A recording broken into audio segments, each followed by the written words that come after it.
Getting there is half the fun. Come share it with me. We're moving right along on Next Up tonight with Ray Hartman and Alvin Reed. It's a kid's dream to grow up and live on Sesame Street. Maybe get a job in Mr. Hooper's store?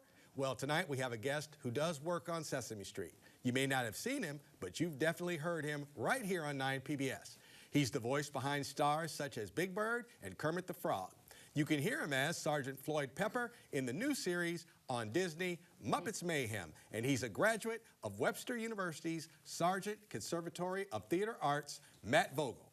And also joining us is Webster University Chancellor Beth Stroble, who is proud to show off this notable alumnus. Now, you were sharing a story right here before, as we were getting wired up before the show, Matt.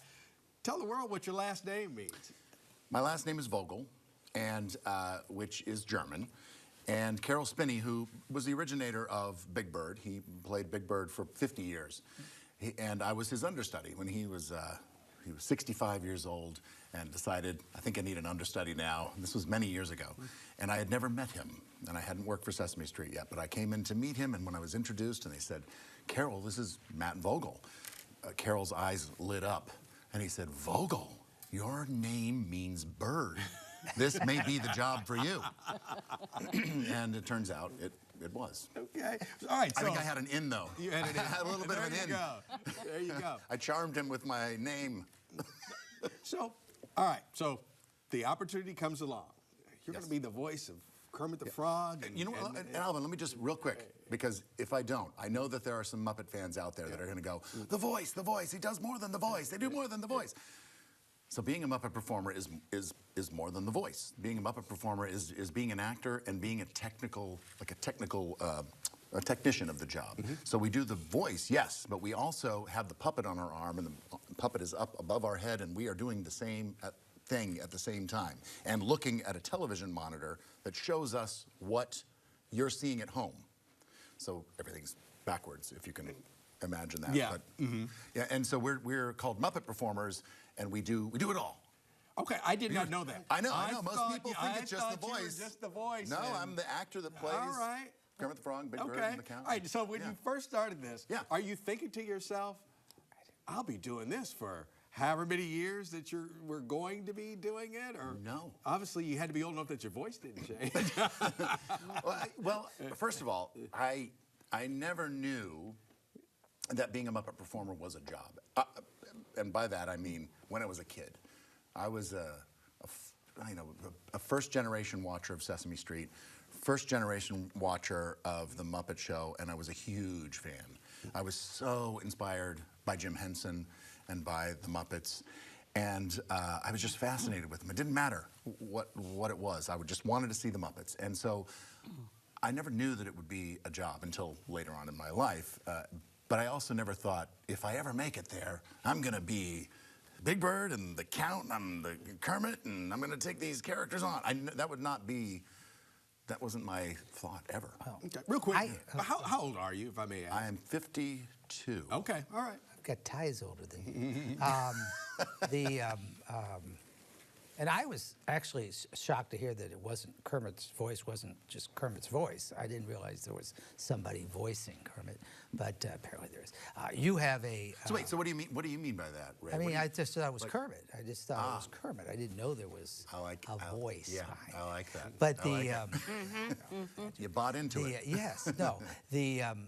Talk about your local connection. I was all ready with my tough questions about like what high school you went to, and it turns out you came here from where? Tell us from Kansas City. So you grew up in Kansas City? Yes, I did, on the Kansas side. Oh, okay. Right, because there's, the two cities. I see. And I did puppet shows for kids in the neighborhood when I was a kid. I built my own puppets as a fourth grader. And I made my brother Jason do puppet shows with me around the neighborhood, and we did that kind of stuff for a while. And then my parents enrolled me in an acting class at a children's theater called Theater for Young America in Kansas City. And I really fell in love with acting, apart from puppetry. And from there, I met some alumni of Webster University. And they said, you ought to go to Webster University. So I auditioned for the conservatory, and I got in, and that's what brought me to St. Louis. And Dr. Stroble, you are also somebody who grew up elsewhere, but you've been president or chancellor Yeah, of came the to- university since 2009? Since 2009. And And I did not know Matt until I called him up and Recruited. said, will you please come be this year's commencement speaker and the recipient of an honorary doctorate? How That was cool the is it? first conversation we It had was. had. And I said, are you sure you have the right person? Oh, that's great. So what prompted you to invite him? Because it's so great to showcase the fact that somebody who has achieved what he has achieved is in fact a proud graduate of Webster University.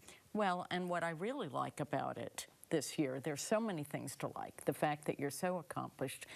And every grad, all 3,888 of them this year across the world of Webster, no doubt know who you are. They just don't know who you are. They've been touched by you. They love the work that you do. And so this is sort of a revelation for them, a bit as you said about Kermit.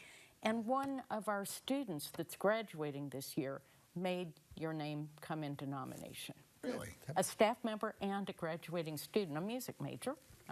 And so that's always makes it a great story that it came from us, that we said, this is a person that we want to emulate, hold up, say that his life and his career is something that we want to be worthy of, and this is who should send off the graduating class this year. So you were doing your neighborhood puppet shows, and I was probably a freshman at the University of Kansas, so I know that part of the world too. And I have to tell you that the Muppet Show was like even in high school. Okay, high school age kids just laughing, loved it. Took that with us to college, and I've never, because I was, you know, Sesame Street started coming on TV when I was 10, so I felt as though I was a little bit beyond Sesame Street, but I felt like it was one of those shows that it was for kids, but it was also for adults. Have you felt that too? Absolutely, yes. And you know, although I was kind of in that target range, I might have been a little younger actually. In the beginning, I think it was really targeted at young kids who were school-age kids to kind of help them help further their education in numbers and letters and reading. And but I was my parents would watch with me. I've had people say we watch with our kids even now, you know, and it is one of those things where you can watch it and there's something for the kids, but there's also something for the adults as well. It's not every day we meet somebody whose face is not well known, but whose voice is so iconic. So are you ever tempted, say on an airplane or sitting in a restaurant, to just go into Kermit, and because everybody knows your voice as Kermit, right? And it's like, I would think that would be like an airplane. If I just come in and say like, a table for two, please. There you go. Yeah, no. No, and you know what? That would be right. good if you did it, because then you know, our audience is going, oh, he's Kermit. Yeah, and it's... well, it's a fairly anonymous job, really, which it's good and also can be bad if I'm trying to get, you know, seats to a nice restaurant for my wife and I, you know, and you know. And does it? What didn't you just say? Do you know who I am? I go don't, into Kermit. No, I don't. I just you know what? But even if you did it, I would still say, sure, you're Kermit the Frog, right? Yeah, you know, like I would just be thinking like, yeah, okay, right. There's probably 10,000 people on this block that could do that. But I guarantee you're the only person that could do it. Well, the doing that is, again, that whole thing that I was talking about. It's the technical part and the acting part, and all of that put together. I mean, it's not to brag, but it's a highly skilled job that I worked, you know, I mean, it takes years to just know how to, you know, enter a frame and then walk out without it looking awkward and bizarre, because it's not like you're looking in a mirror. It is the reverse. So meteorologists, you know, when they're looking at that, they understand. They'd probably be good puppeteers, actually, but they understand what it's like. But it's in a way. And did Carol Spinney, did she train you how to do this? Basically, is that? Well, I knew how to do it. I had trained myself. Okay. But late, like I was at Webster when I started trying to figure it out. And in fact, I was a senior at Webster, and I thought, you know what I'm gonna do? I'm gonna, just in case. My plan was to move to New York to become a working actor on Broadway, in movies and on television. And so I thought, well, but you know what I'm going to do? I'm going to make a video, an audition video, a puppet audition video. I'll send it to the Jim Henson Company. And who knows? I mean, you know, I may not even hear from them. Well, I did hear from them, and they sent me a very nice rejection letter. And so, you know, I was kind of like, all right, I guess it's not for me. I'm going to move to New York City. I'm going to become an actor on Broadway, movies and television. It's what many of our grads Right. do. That's what, you know, you have to Absolutely have they a do. goal. And so that's what my goal was to do that. But then on our way to New York, my wife saw an ad in the newspaper that had a picture of Kermit the Frog. It said, "Do you measure up to be a Muppet?" And I answered the ad, even though I got the rejection letter like the year before. I kept with it, and I just didn't want to give up quite on that dream. And, you know, here I am now doing that thing that I never thought was a job. I am doing these characters that I never thought I would be doing. I've had mentors like Carol Spinney who have trained me over the years, and Jerry Nelson, who's another one of the great Muppet performers, both of whom are gone now. And they were really influential in my look into this world of Muppets. And they trained me, and they were great. They were great friends and great men. That first audition, did it just start with, okay, do the voice? And that's it. We won't go any further unless you... No, actually, well, I did have to send in like an audition audio tape. All right, okay. But then when I met Carol, and they said, okay, we're going to put you inside the bird. So Big Bird is a puppet that you wear. It's kind of what Carol would call it. And he is a big bird. He is 8'2" because your arm is up inside the head of Big Bird. And so they put it on me for the very first time. And there is the man who plays Big Bird in the room with me. And they're like, okay, now talk like Big Bird. And I was like, hello there, it's me, Big Bird. And, you know, he then started asking me questions. Okay, Big Bird, what? And Carol's voice actually sounded a lot like Big Bird. He also played the Oscar the Grouch as well. And so his voice kind of moved. He got to play the light and the dark on Sesame Street, but his normal speaking voice sounded a lot like Big Bird's. So just to listen to him all the time was a great way to try to get the voice in my head. And, you know, but I had to do the puppet and the voice at the same time in front of the man that actually did do that for a living at the time. Keep listening to these voices. So you have kids? I do, yes. We've got 5 kids. 5 kids? Yes. Do you do voices for them? When you call at dinner, whatever. I'm asking you all these irrelevant questions. No, like they're not airplane. irrelevant. No, But I think it's interesting. I mean, if you have 5... They range in age from 22 down to 10. So I would think the 10-year-old would be just as enthralled with the voices as our audience is. They are. I mean, they love coming to set with me when you can come to set, mostly for the craft services. But we can cut that part out. We're live. No, we have kids and they've grown up. Oh, yeah. It's always about the craft services, isn't it? It was always about to, like, hey, even there. Hey, I got tickets to the ball game. Are we in a suite, Dad? Right, okay. Yeah, we are. Right. Okay, we'll go. Are they going to have food? Yeah. Right. Yes, they're going to have food. Yeah, but do I do voices for them at home? I mean, I am a fairly, I would say, an animated person at home with my kids. In real life, though, I'm fairly shy. Most Muppet performers have a little bit of a shy part about them, but I'll do voices for them. It's not necessarily like it's not like by accident. I will do it intentionally, whatever I'm doing, whether it's a character that I play or just a goofy voice. And you're obviously very proud, Dr. Stroble, to have Dr. Vogel. It's going to be Dr. Vogel? It will be. It will be Dr. Yes, Dr. it absolutely will Calling be. Dr. Stroble. Yeah. Stroble, Dr. Vogel. No, but that'd be cool. Will you introduce yourself when you came in as Matt? Will you be now saying Dr. Vogel when you introduce yourself? I don't know. I know, but seriously, talk about it. I don't know. Talk about Do Dr. Julia Strangeport? I do Dr. Julius So, Strangeport. yeah. Oh, you already have your Yeah, from Pigs in Space. Yeah, he's one of the pigs. This is for both of you. Talk about what it is about Webster University's approach and curriculum that is uniquely important and relevant to your success, if you will. Well, the conservatory particularly is highly competitive program to gain admission to.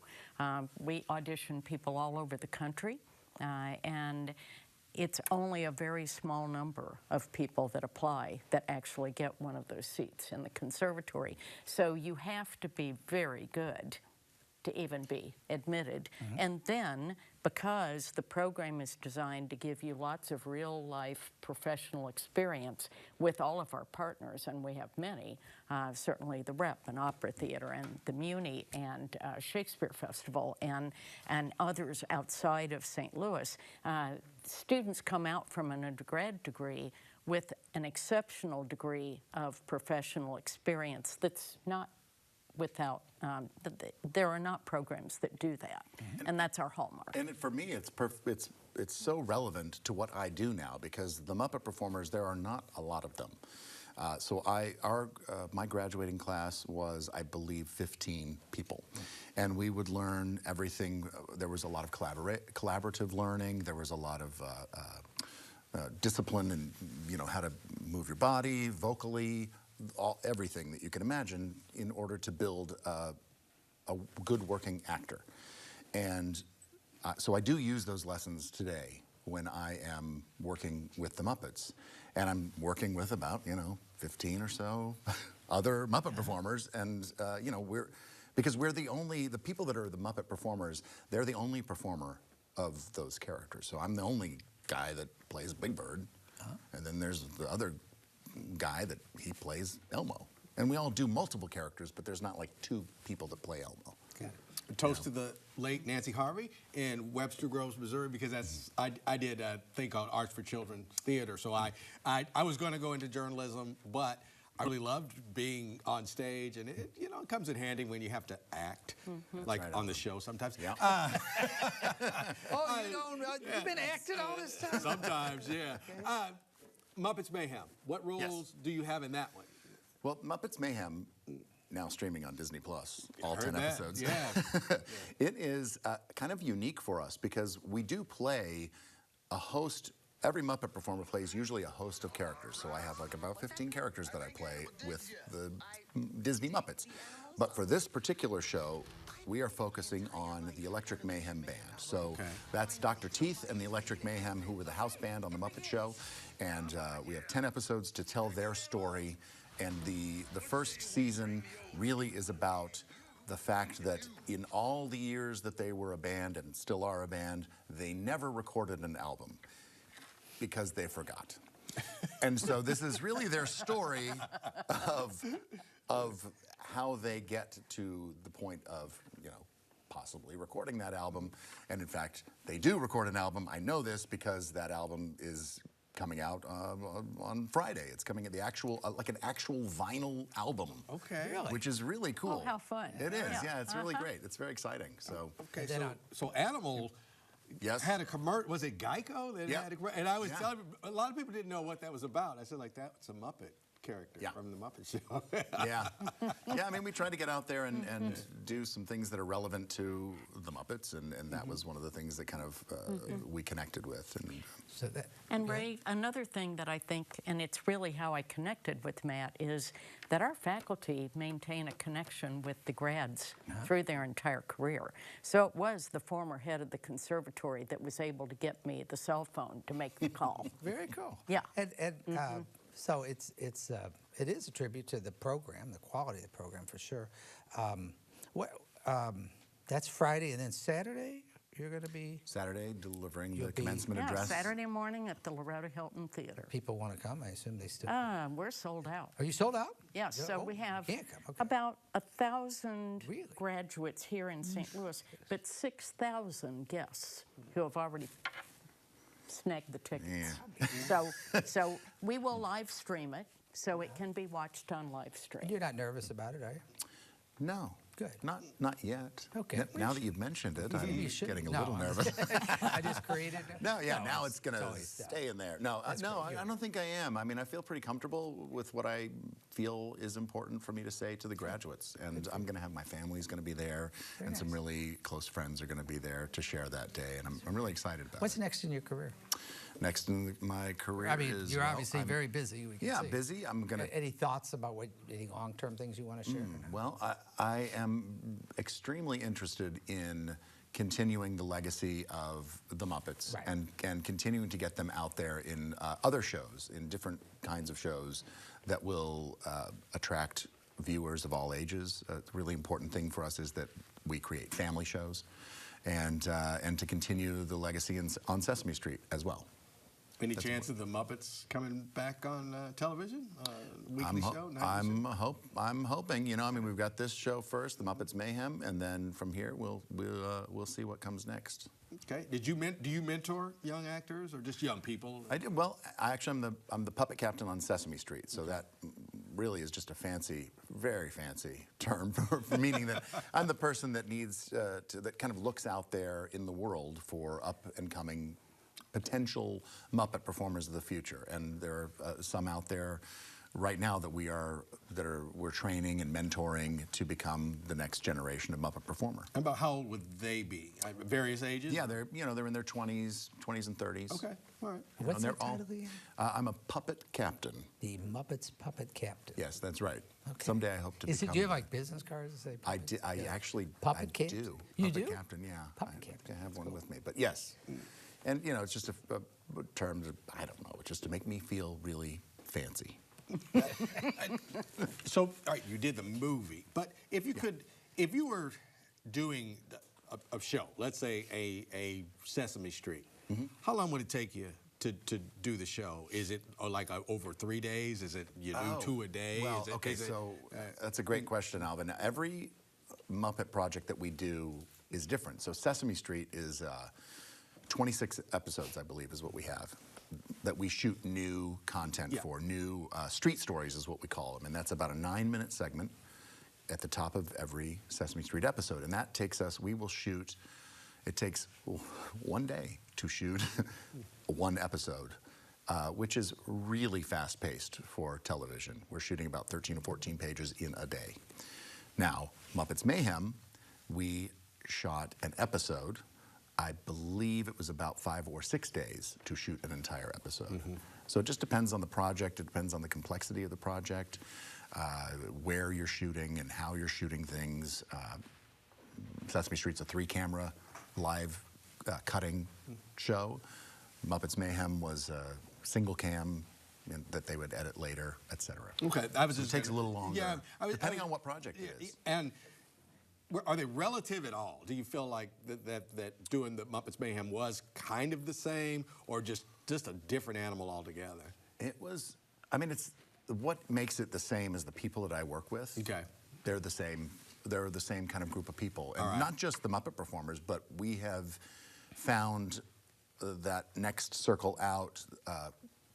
Property people, sound people, monitor people, all of those people are also writers sometimes, directors. They are all people that we continue to work with over the years. And that's kind of the same whether we're at Sesame Street or whether we're with the Muppets. Where do you shoot it at? We shoot Sesame Street in Queens, in New Okay. York, at Kaufman Astoria Studios. All right. And Muppet stuff, the Disney Muppet stuff, we usually shoot out in Los Angeles. All right. At various locations. Movie stars. Yeah, swimming pool, Yeah, movie stars. that's right. Are people surprised at how much goes into an episode? Oh, yes. Yes, and it's not just that, like, you know, we'll get to go to do a new project or something, whatever it might be. And if we're talking to somebody who's never worked with the Muppets before, we will give them a warning. We'll say, you know, whatever time you think it takes to shoot this, tack on, like, times that by 3. Because, you know, just to get a Muppet to walk through a door is very difficult, especially if we're not standing. Sometimes we have sets that are raised off the ground and we're able to stand up and we can move around. If we're shooting in a real world situation, we have to go through a doorway. We are seated on either low rolling, like a like a skateboard. It's kind of what it looks like, but it's round. And we'll have to move through the door, not to get our head in the shot. We'll have to organize all of that. And if you have 6 people going through a doorway, hey, There you go.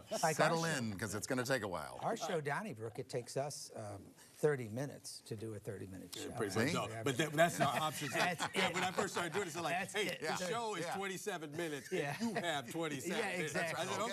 all right. That's exactly. All right, before we get out of here, I got to ask you.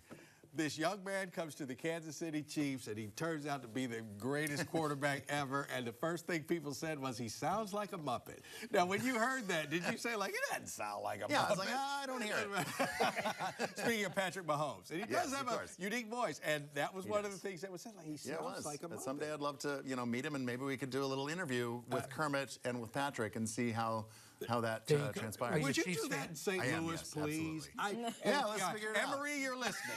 Let's put that Let's together. make it work. Please, let's make it work right here in St. Louis. You are a Chiefs I am fan. a Chiefs fan. My dad was a big Chiefs fan. My mom was a big Chiefs fan. And so, yeah, I loved how can you not be watching Mahomes play? He's We are, just many of us in St. amazing. Louis are adopted Yeah, Chiefs fans. he's just brilliant. Just brilliant. Right, and he's got that voice. Yeah. All right. So anyway, I know that you just support so many things throughout St. Louis at Webster University. I know commencement is a huge time for you, but real quick, we're in our last minute. What else you got going on, like heading into next year, new programs, anything you want to share with our audience? So we just signed an agreement today with the Ministry of Health of Uzbekistan, and we will start to take our nursing programs, our biology programs, and all of our STEM programs to match the programs we already have in Tashkent, Uzbekistan.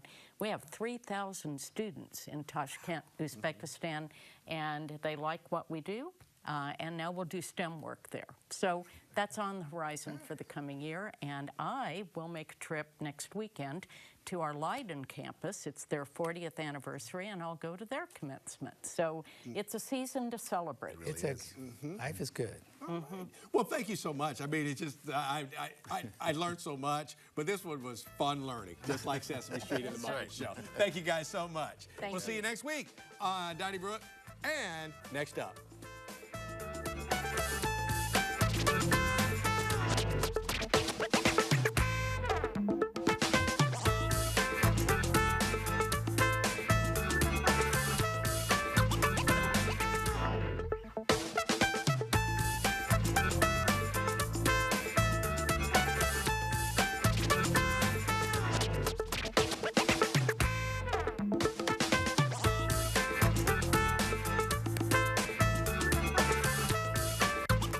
Donnybrook is made possible by the support of the Betsy and Thomas Patterson Foundation and the members of 9PBS.